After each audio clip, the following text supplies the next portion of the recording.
Granddaughter pushes grandfather into 75th birthday cake. His response leaves family in tears.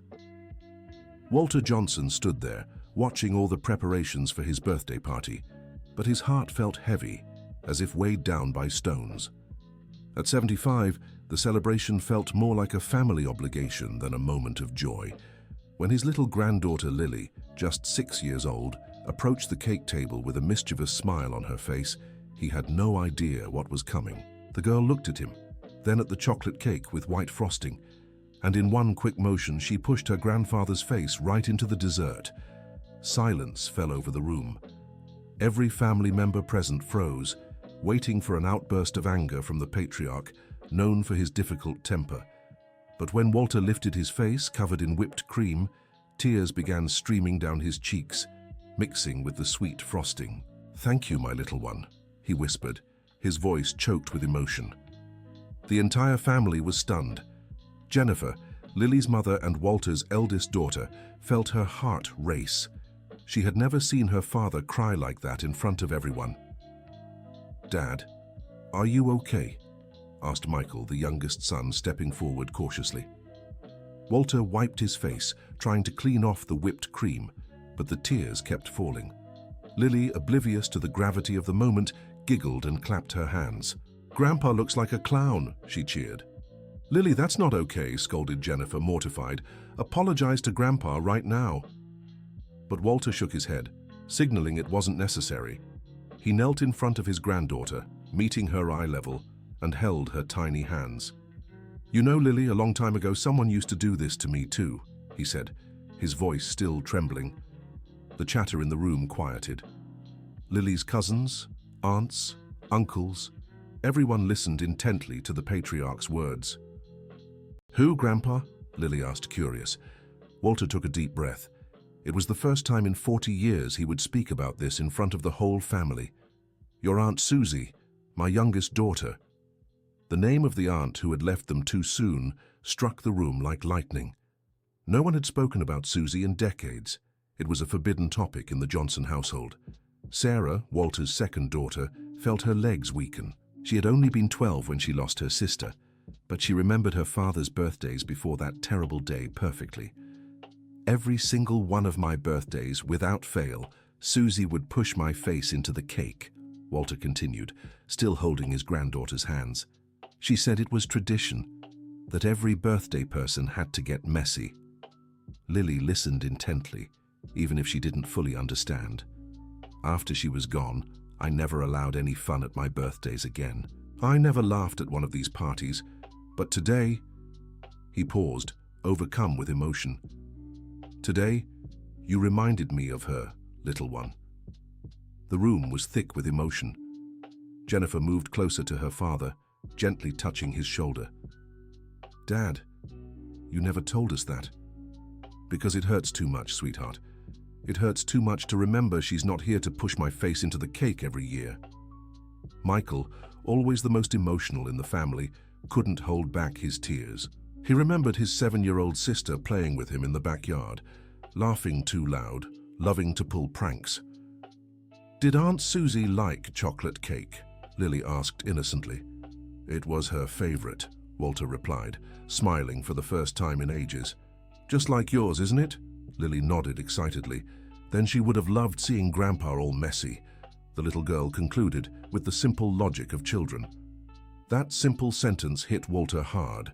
For the first time in 4 decades, he could picture Susie laughing, approving of the mischief of the niece she never got to meet. Sarah moved closer, joining the circle formed by her father and niece. "Dad, can we talk about Susie later? It's been so long since we mentioned her." Walter nodded, still emotional. "She deserves to be remembered. She deserves to have her stories told to Lily and the other grandkids." At that moment, Dorothy, the housekeeper who had worked there for over 50 years, approached with a damp cloth. "Mr. Walter, let me clean you up."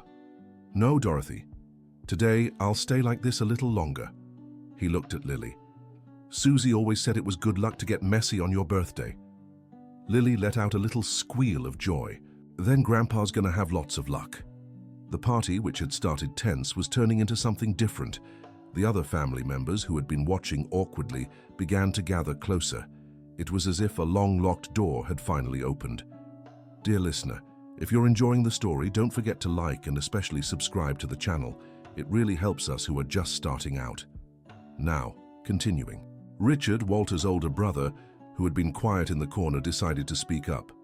Richie, remember when Susie convinced everyone to have a flower fight in Mom's kitchen? Walter smiled genuinely for the first time at the party. Mom was furious, but later she'd laugh telling the neighbors about it. And when she dyed the neighbor's dog pink, Sarah added, laughing. Gladys didn't speak to us for a month, Michael chimed in. Lily listened to all the stories with wide, shining eyes. To her, this Aunt Susie sounded like an amazing person. Grandpa, would Aunt Susie have liked me? Walter scooped his granddaughter onto his lap, not minding the whipped cream smearing her clothes. She would have loved you, sweetheart. You two are just alike, full of life and joy. Jennifer, who had been watching everything with a mix of relief and worry, decided to break a silence that had lasted years in their family. Dad, why didn't you ever let us talk about Susie? We missed her too. Walter sighed heavily. This was a conversation he'd avoided for so long, but Lily had opened a floodgate that couldn't be closed. Because I blamed myself, honey. I still do. The mood grew heavy again. Michael stepped closer. Blamed yourself for what, Dad? Because that day, if I hadn't fought with her that morning, maybe... Walter's voice faltered. Dad, you were only human.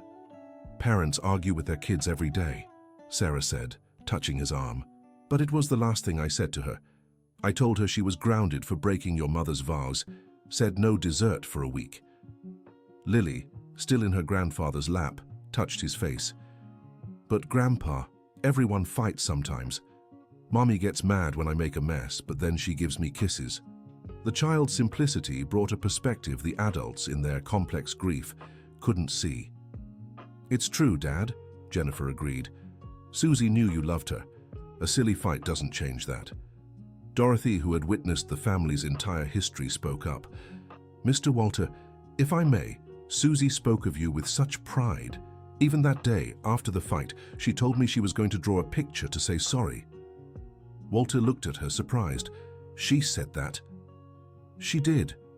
She was at the kitchen table making a heart with crayons when Mrs. Margaret came to pick her up. Margaret was Susie's maternal grandmother who had taken her downtown for the afternoon, an afternoon that should have been simple, but changed everything. No one ever told me about the drawing, Walter murmured, because the accident happened right after and the drawing was left unfinished. I kept it all these years, waiting for the right moment to show it. The revelation left the whole family in silence.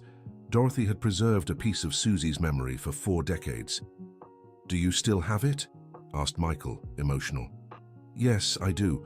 Here it's at my house in a little box with other small things of hers that I took from the room before you all cleared everything out. Walter felt the world spin. He had ordered his daughter's room to be dismantled just a week after the accident, in a desperate attempt to ease the pain. Now he discovered Dorothy had preserved fragments of Susie's memory. Dorothy, why did you never tell me? Because you were suffering too much, Mr. Johnson.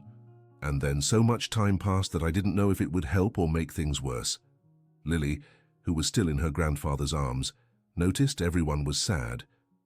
Grandpa, why is everyone crying? The party is supposed to be happy. And once again, the innocent wisdom of the child brought light to the situation. You're right, little one, said Walter, kissing his granddaughter's forehead. Susie would want us to be happy on my birthday. Then let's eat cake, shouted Lily, excited. Everyone laughed at the little girl's enthusiasm. Slowly, the family began gathering around the table. It was strange, but for the first time in 40 years, Walter felt he could truly celebrate. Jennifer cut the cake, careful to give the biggest slices to Lily and her father. When everyone was served, Michael made an impromptu toast. To our father, who today showed us it's never too late to celebrate life again. And to Susie, added Sarah, who, even though she's not here, still manages to teach us how to be happy. Lily raised her glass of grape juice, just as the adults were doing with their drinks. And to Grandma in heaven, who told me to push Grandpa into the cake. The statement made everyone look at the girl in surprise. "What do you mean, Lily?" asked Jennifer. "Mum, I dreamed about a lady who looked like me. She said she was Grandpa's aunt and that I had to play a trick on him for his birthday. She said Grandpa would be happy." A shiver ran down everyone's spines. Susie had indeed looked like Lily at her age. The resemblance had always been noticed by the family but never openly discussed. "What else did she say in the dream?" asked Walter, curious. "That Grandpa had been sad for a long time and needed to remember how good it feels to laugh. She said pushing someone into cake was her specialty." Sarah and Michael exchanged glances. They knew Lily had never heard the stories about Susie and her cake pranks. "Lily, when did you have this dream?" Michael wanted to know. "Last night. The lady was really nice. She said she'd watch over us from heaven." Walter felt a warmth in his chest he hadn't felt in decades. He wasn't one to believe in the unexplainable, but Lily had perfectly described Susie's way of being. "Grandpa, do you think Aunt Susie liked the prank?" "I'm sure she did, my little one. I'm sure she was here with us today." The party continued in a completely different mood than how it had begun. People talked, laughed, and shared family stories. Lily moved among everyone, spreading her contagious joy. Around 6 in the evening, as some family members were already leaving, Dorothy approached Walter. "Mr. Johnson, if you'd like, I can bring Susie's things I kept tomorrow." "I'd really like that, Dorothy. And thank you for taking care of my girl's memory all these years. She was special. She deserved to be remembered." As the party was winding down and only the closest family remained, Lily approached her grandfather again. "Grandpa, next year will you let me push you into the cake again?" Walter laughed from the heart. "If you promise you'll tell me more about the dreams with Aunt Susie." "I promise, and I'll teach my cousins too. Aunt Susie said everyone in the family needs to learn how to play." That night, after everyone had left, Walter sat in the living room armchair and looked at the photos scattered on the table. For the first time in 40 years, he managed to look at a picture of Susie without feeling only pain. Jennifer, who had stayed behind to help clean up, approached her father. "Dad, how are you feeling?" "Different, sweetheart. Lighter. Like a weight has been lifted off my shoulders. Lily really worked a miracle today." "It wasn't just her, Jennifer. It was Susie too. Somehow she's still watching over us." Mother and daughter fell silent for a moment, processing everything that had happened. "Dad, can we start talking more about Susie? Telling her stories to Lily and the other grandkids?" "Yes, we can. She deserves to be remembered as the joyful girl she was, not just as the daughter I lost." Jennifer kissed her father's forehead. "Susie would be so proud of you today." When he was alone, Walter went to his room and opened the closet where he kept his clothes. At the back, behind a pile of shirts, was a box he hadn't opened in decades.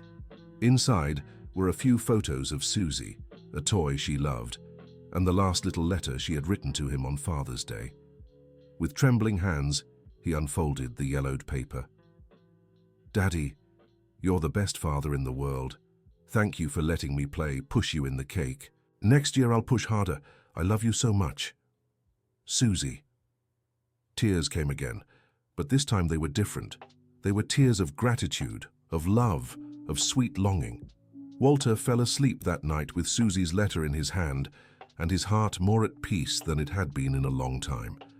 The next morning he woke to the phone ringing. It was Dorothy. "Mr. Johnson, I was thinking, if you'd like, I can bring Susie's things over today. And there's something special I think you'll want to see." "What is it, Dorothy? It's better if you see it in person. Can I stop by at lunchtime?"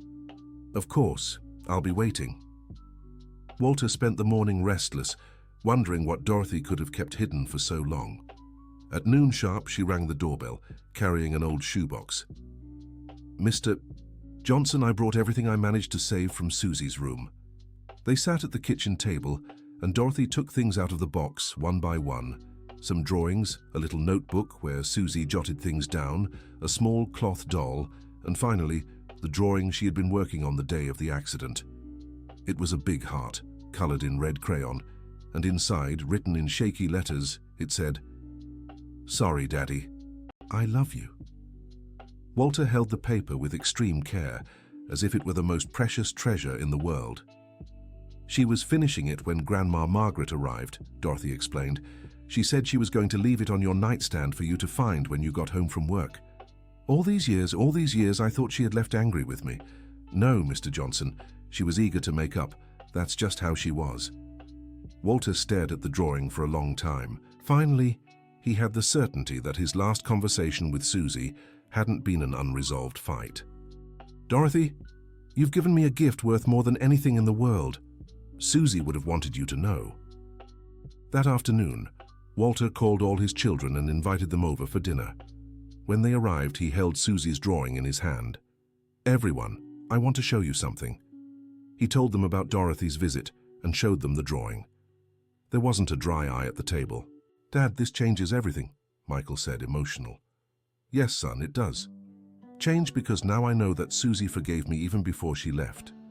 Lily, who was playing on the floor with her toys, looked at the drawing. Grandpa, it's just like the one Aunt Susie showed me in my dream. What do you mean, little one? In the dream, she showed me a red heart and said it was for you. She said she wanted you to know she wasn't mad anymore. Once again, Lily brought information that seemed impossible, but fit perfectly with reality. Dear listener, if you're enjoying the story, don't forget to like and especially subscribe to the channel. It helps us a lot as we're just starting out. Now continuing. Sarah, always the most practical in the family, decided to suggest something. Dad, how about we make a photo album of Susie for Lily and the other grandkids to get to know their aunt better? That's a great idea, Jennifer agreed, and we can tell all her funny stories. I can help, Lily offered. I'll draw her the way I saw her in my dream. Walter smiled, watching his family's excitement. It was as if Susie had come back home, not physically but in spirit and memory. You know what? He said. I think it's time to throw another party. What do you mean, Dad? Michael asked. A party in honor of Susie to celebrate her life, not to mourn her leaving. The idea filled everyone's eyes with tears and smiles at the same time. We can do it on her birthday in October, Sarah suggested. And we'll have chocolate cake with white frosting, Lily shouted. And you'll push everyone into the cake, Walter teased his granddaughter. I will. Aunt Susie said it's a family tradition. Over the following weeks, the Johnson family gathered several times to organize the party in honor of Susie. It was incredible how talking about her was healing old wounds. Dorothy helped put together the album, sharing stories only she knew. Mrs. Gladys, their old neighbor, now over 80, was visited and contributed her memories of the mischievous girl who once painted her dog pink. She was a little rascal, Mrs. Gladys laughed, but an adorable one. I've never seen a child with so much joy for life. Lily soaked up every story like a sponge. She drew pictures of the aunt she'd never met and made up games she claimed to have learned from her in dreams. One afternoon, Walter was sorting through old photos when he found a letter Susie had written to Santa Claus at 6 years old. Her request moved him deeply. The letter read, Santa, I want a baby brother to play with and for my dad to be happy forever. He works so hard and sometimes gets sad. I promise to be good and push him into the cake only once a month if you bring him happiness. Walter showed the letter to his children during dinner.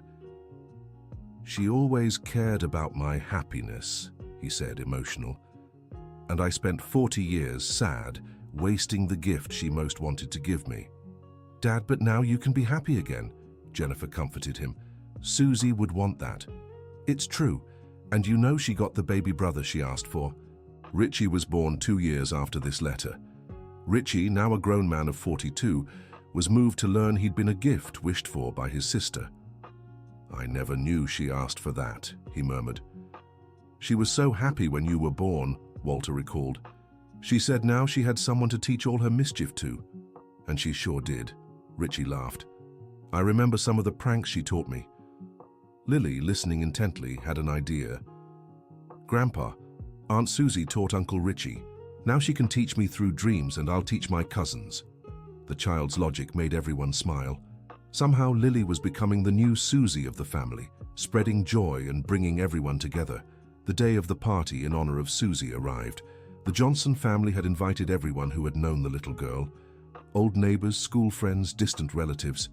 The house was decorated with colorful balloons, just as Susie liked. At the center of the table was her favorite chocolate cake with white frosting, and beside it, a smiling photo of the girl at 7 years old. Lily insisted on placing a drawing she had made of her aunt next to the photo. "Now everyone can see how pretty she is," the girl said, proud of her artwork. When everyone arrived, Walter gave a heartfelt speech. "Friends, family, today we're not here to cry, but to celebrate a girl who brought joy to everyone who knew her. Susie taught us that happiness is in the little things, a laugh, a mischievous act, a hug. For 40 years I lived as if honoring her memory meant being sad, but my granddaughter Lily showed me that honoring Susie means continuing to spread the joy she shared." Mrs. Gladys, now quite elderly, asked to speak. "I knew Susie from the day she was born. Even when she got into mischief, like painting my poor buddy pink, she did it with so much love, it was impossible to stay mad for long. She had a gift for making people smile." She turned to Lily. "And I see that same gift in you today. It's as if Susie left a little bit of her joy for her niece." Lily, who had been listening, walked up to the older woman. "Mrs. Gladys, Aunt Susie said she really liked painting Buddy. She said he looked beautiful in pink." Everyone laughed at the girl's honesty. Mrs. Gladys hugged Lily warmly. "Well, you can tell her I forgave the little rascal," she joked. The gathering was magical. People shared funny stories, laughed and cried with emotion. For the first time in decades, talking about Susie brought more happiness than sadness. As the evening wound down and most guests had left, Lily approached her grandfather with something in her hand. "Grandpa, I have a present for you."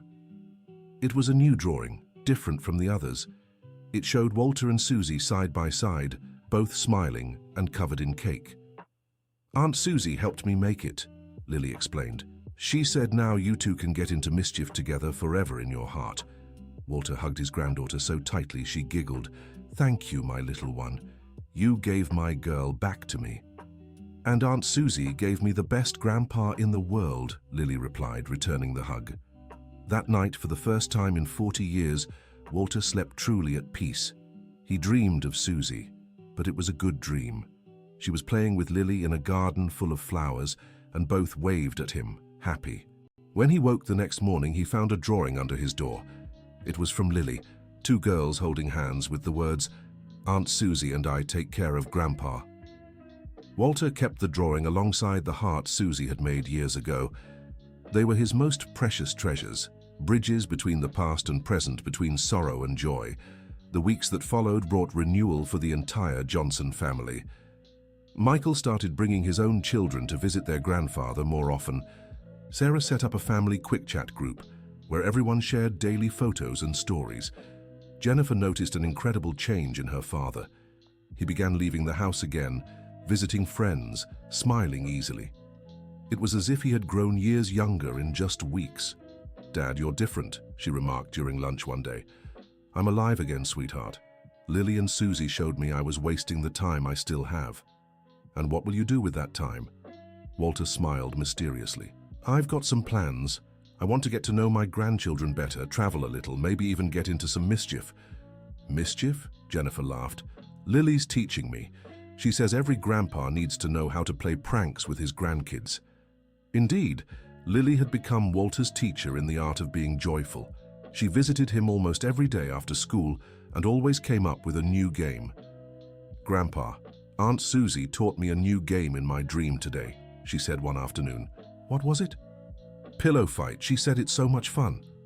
And just like that, Walter's room turned into a battlefield, with feathers flying everywhere as grandfather and granddaughter laughed like children. Dorothy, who witnessed these scenes, smiled with emotion. It was as if the house had come back to life after decades of silence.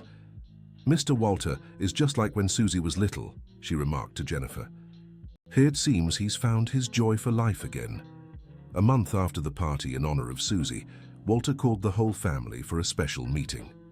"Everyone, I have a proposal for you." They all gathered in the living room, curious. "I want us to start a new tradition in our family. Every birthday, the birthday person has to get a push in the cake. It's the Susie Lily tradition of celebrating life." Lily clapped her hands excitedly. "Yes, and whoever refuses gets no dessert." Everyone laughed at the girl's seriousness. "But Dad," said Sarah, "what if the person doesn't want to?" Then they just haven't realized yet that life is meant to be lived with joy, Walter replied. Susie taught me that when she was 7. It took me 75 years to understand. Michael thought the idea was fantastic. I'm in. My birthday is next month. And I want to be the first to push you, said Lily, already positioning herself strategically. The tradition was adopted unanimously, and it didn't take long for it to spread beyond the Johnson family. Lily told her school friends about the cake game, and soon other families were trying out the Susie tradition. Walter felt proud every time he heard about another family that had adopted the game. Susie is spreading joy even after all this time, he remarked. 3 months after his memorable 75th birthday, Walter received an unexpected call.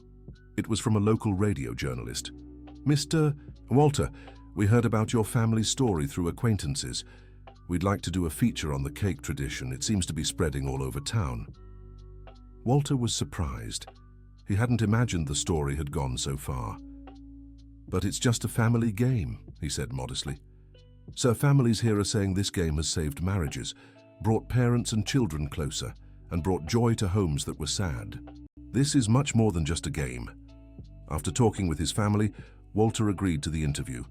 On the radio, he shared the story of Susie, Lily, and how a simple push in the cake had transformed his life. What I've learned, he said on air, is that sometimes we take life so seriously that we forget to live. My daughter Susie and my granddaughter Lily reminded me that joy isn't silly, it's a necessity. The interview touched many people. The radio received dozens of calls from listeners who wanted to share their own stories of family reconciliation. Lily became famous at school as the girl who invented the cake game. She loved the attention, but always made sure to clarify, I didn't invent it. Aunt Susie taught me, I just followed along. Lily's teacher, impressed by the change in the girl and her family, asked her to share the story with the class. With complete naturalness, Lily talked about dreams, her special aunt, and how her grandfather had become happy again. And anyone can do it, she concluded. Just push with love and tell the person you care.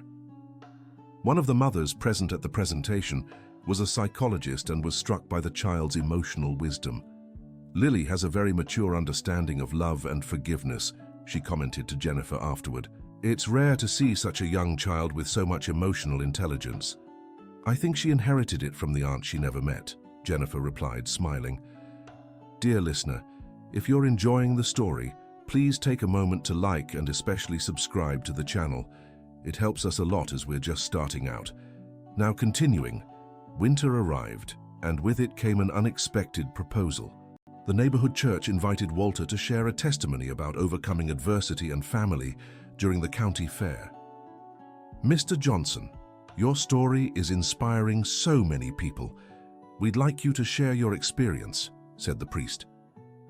Walter had never spoken publicly about personal matters, but after everything he'd been through, he felt he might be able to help others. If I can bring my granddaughter along, I'll do it, he said. Of course, she's a key part of the story. On the night of the fair, Walter stepped onto the small makeshift stage with Lily by his side. The little girl was dressed as a country girl, and he as country folk, both embracing the festive spirit.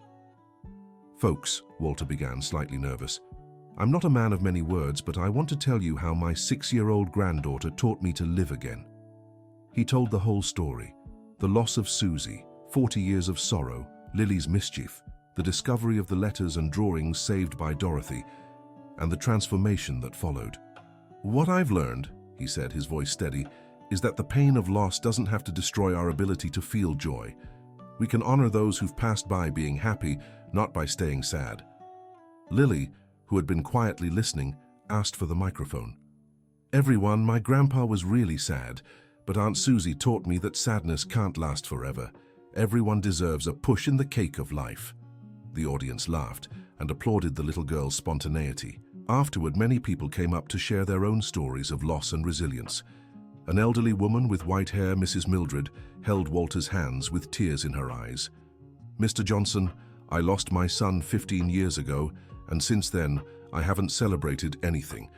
You've given me hope that I can be happy again without betraying his memory. Mrs. Mildred, Walter replied, honoring our loved ones isn't about staying sad forever. It's about carrying forward the love they gave us. The conversation left a deep mark on Walter. He realized his story could truly help others going through the same pain. In the weeks that followed, Mrs. Mildred began visiting the Johnson family regularly. Lily adopted her as another grandmother, and Mildred started rediscovering joy through the child's eyes. "Lily," Mildred said one day, "you have a special gift for making people happy." "It's not me," Lily answered with complete sincerity. "It's Aunt Susie speaking through me." Mildred, who had been skeptical about such things, began to rethink her beliefs. The simplicity and naturalness with which Lily spoke about dreams were convincing. Autumn brought new developments for the Johnson family. Michael, inspired by his father's transformation, decided to organize a big family reunion for Christmas, inviting relatives they hadn't seen in years. "Dad, I want this Christmas to be special. Like the ones we had when we were kids," he said. "Great idea, son. Susie loved Christmas. She always insisted we put up the tree on the 1st of December. "Then let's do it," Lily shouted, listening in. "And I'll tell Aunt Susie in my dreams that we're throwing a party for her." Preparations for Christmas became a family project. Everyone contributed decorations, traditional foods, and stories to share. Lily made sure to create a special ornament for the tree, a little angel that, according to her, represented Aunt Susie. "Grandpa, Aunt Susie said she'll be here for Christmas. She gets really happy when the whole family is together." Walter hung the little angel in the tree's place of honor, right at the top. "Now she can see everything," he said, moved. Christmas Eve arrived with the house full of relatives, distant cousins, uncles who hadn't visited in years, old family friends. Lily moved among everyone like a little hostess, telling her stories about Aunt Susie. During dinner, Walter asked for everyone's attention. "Family, friends, this year has been special for me. I learned it's never too late to change, to forgive, to be happy. And I learned that from a 6-year-old teacher." He looked at Lily, who smiled proudly. "Lily taught me that love has no age, that joy is contagious, and that family is the most important treasure we have. Now I want to ask something of all of you. Let's make a toast, but before that, each of you will share one good thing that happened this year." The game lasted nearly an hour. Each person shared something special, something that had made them happy. When it was Lily's turn, she stood on her chair. "I met Aunt Susie and discovered I have the coolest grandpa in the world." Applause and tears filled the table. Walter stood up and hugged his granddaughter. "And I discovered I have the most special granddaughter in the universe." After dinner, while the kids played and the adults talked, Lily approached her grandfather with a serious expression. "Grandpa, I need to tell you something important." "What is it, sweetheart?" "Aunt Susie said she won't appear in my dreams anymore." Walter felt his heart tighten. "Why?" "Because her mission is done. She said you're happy again, and I've learned everything I needed to." "And are you sad about that?" Lily shook her head. "No, she said now I'll teach other people, just like she taught me, and that every time I push someone into the cake, she'll be there smiling." Walter hugged his granddaughter, understanding the cycle had come full circle. Susie had fulfilled her mission through Lily, and now it was up to them to keep spreading the joy. "Then we'll keep the tradition forever," he promised. "Forever, and we'll teach everyone we meet." In the early hours of Christmas morning, after everyone had left, Walter stood alone in the living room, gazing at the lit-up tree. He felt a deep peace, a sense that everything was as it should be. For the first time in 40 years, he could say aloud, without pain, "Thank you, Susie. Thank you for sending me Lily. Thank you for teaching me that love never dies, it just changes." A gentle breeze came through the window, lightly swaying the little angel at the top of the tree. Walter smiled, knowing it was his girl's reply. The new year brought new challenges and joys for the Johnson family. Lily started first grade and made sure to tell all her classmates about the cake tradition. Soon, the whole school knew the story. The principal, Mrs. Barbara, was so impressed, she decided to include it in the school's family values program. "Lily, would you like to share your story with other classes?" the principal asked. "Of course. Aunt Susie would love for everyone to know about her game." Lily's presentations became famous at school. She always ended by saying, "And remember, When you push someone into the cake, do it with love, because cake with love turns into happiness. Walter attended some of his granddaughter's presentations, always moved by how she touched people's hearts with her simplicity. One teacher remarked to him, "Mr. Johnson, Lily has an incredible emotional maturity. She can talk about loss and love in a way even adults struggle with." "She had a good teacher," he replied, looking up at the sky. In March, for Lily's birthday, Walter prepared a special surprise. He ordered a huge cake, much bigger than usual. "Why is the cake so big, Grandpa?" she asked. "Because today you get to push everyone you want. It's the official Pushers' Day." The party was a hit. Lily really did push nearly all the guests into the cake, always with lots of care and laughter. Even Mrs. Mildred, who was now part of the family, agreed to take her little push. "Lily," said Mildred, all smeared with frosting, "you've brought more joy into my life than I've had in 15 years. "Aunt Susie said you deserve to be happy again," Lily replied, hugging her. In April, Michael had an innovative idea. "Dad, what if we created a YouTube channel to share stories like ours? People who've overcome loss, families who've reconciled. Do you think anyone would care?" Walter doubted. "Dad, after everything we've been through, I'm sure there are lots of people who need hope." Lily loved the idea. "Let's call it Aunt Susie's Joy Channel." And so, the project that would change many lives was born.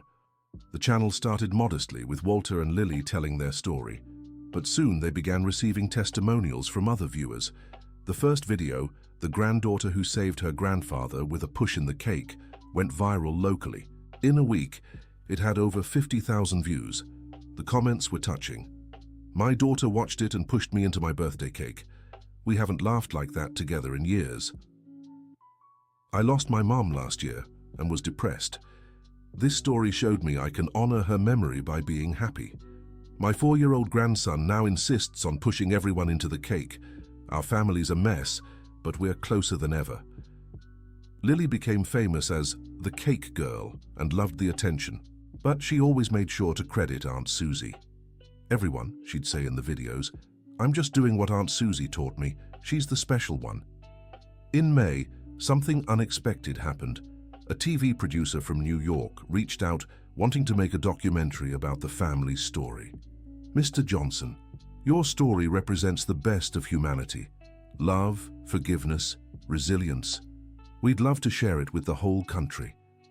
After much thought and discussion with the family, Walter agreed. The documentary would take Susie's message to so many more people. Filming lasted a week. The crew was impressed by Lily's natural ease in front of the camera and Walter's visible transformation. "It's rare to see such genuine change in a person," the director remarked. "You've truly been reborn." "It was my granddaughter and my daughter who brought me back to life," Walter replied, as simple as ever. The documentary, The Push of Hope, aired in July and moved the entire nation. The Johnson family's story touched millions. Lily became a national phenomenon.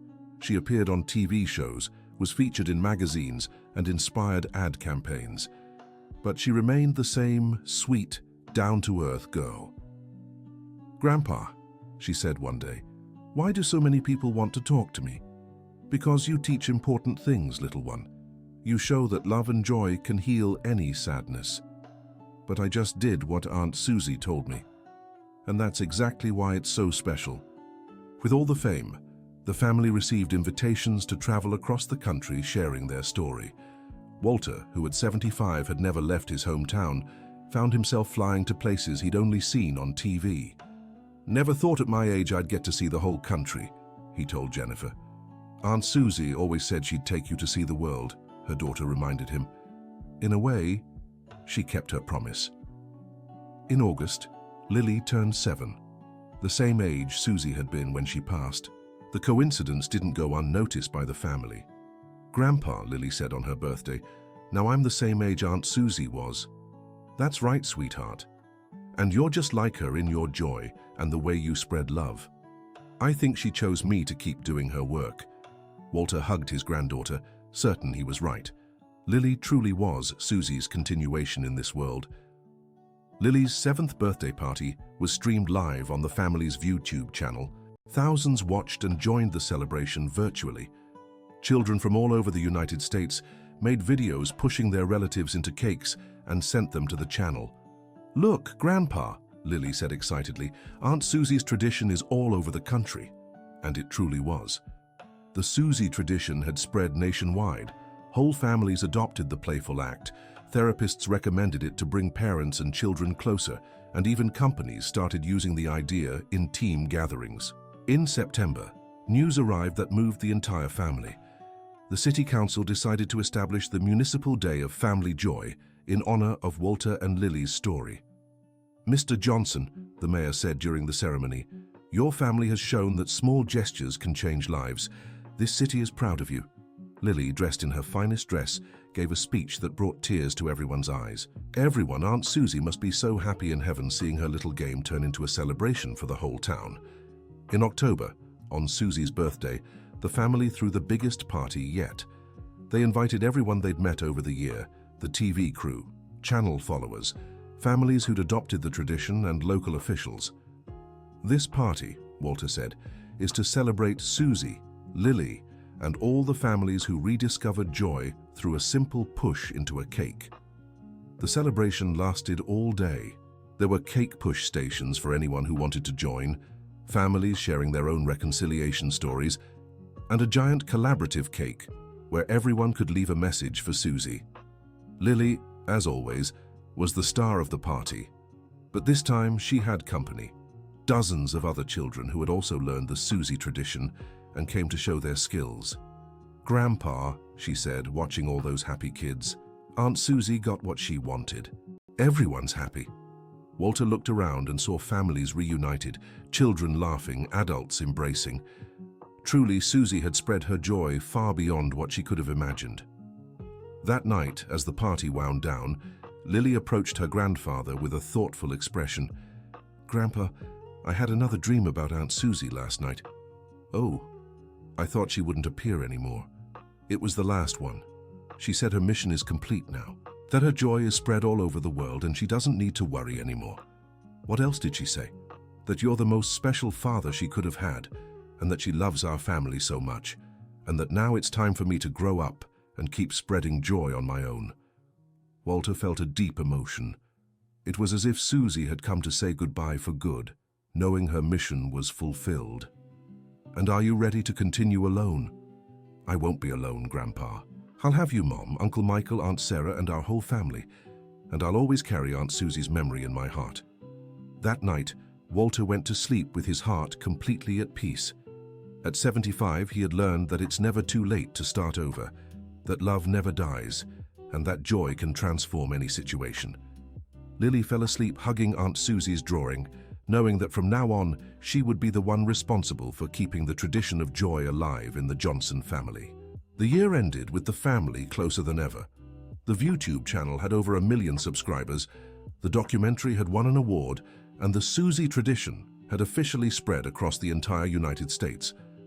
But for Walter, the greatest prize was very simple: having his family gathered around the table, laughing, talking, and celebrating life together. On New Year's Eve, he gave an emotional speech to the gathered family. "This year taught me that miracles exist, and that sometimes they come in the form of a 6-year-old granddaughter with whipped cream on her hands.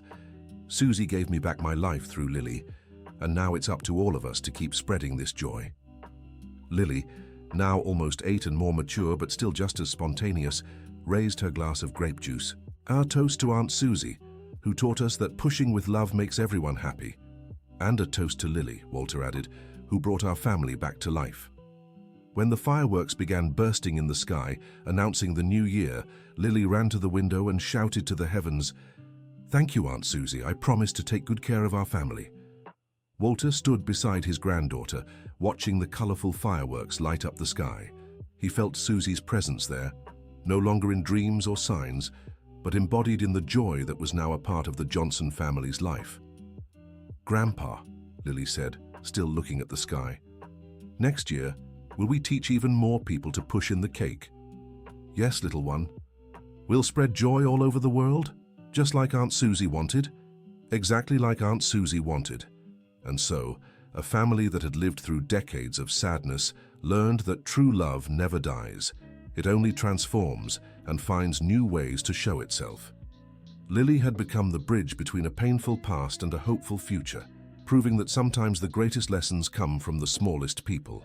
The tradition of pushing in the cake, which began as a mischievous act by a 7-year-old girl decades ago, had become a symbol of love, family unity, and genuine joy. At 76, Walter was a completely different man than he had been a year before, joyful, active, surrounded by family and friends, and with a clear mission to keep Susie's memory alive through happiness, not sorrow. Lily grew up knowing she had a special responsibility to be the guardian of the family tradition and an ambassador of joy, and she carried out this mission with the naturalness and love that only special children possess. The last entry in the journal Walter had started writing after his life changed read, "Today marks 1 year since Lily pushed my face into the cake and changed everything. I've learned that God sometimes sends us angels in the form of mischievous grandchildren, that love never dies, and that it's never too late to be happy. Susie, wherever you are, know that you succeeded. Our family has learned to laugh again." The end. So, what did you think of this heartwarming story? Tell us in the comments which part touched your heart the most, and if you've ever experienced something similar in your own family. Do you believe small gestures can truly change lives? Share your thoughts with us. Don't forget to like and subscribe to the channel so you don't miss other touching stories like this one.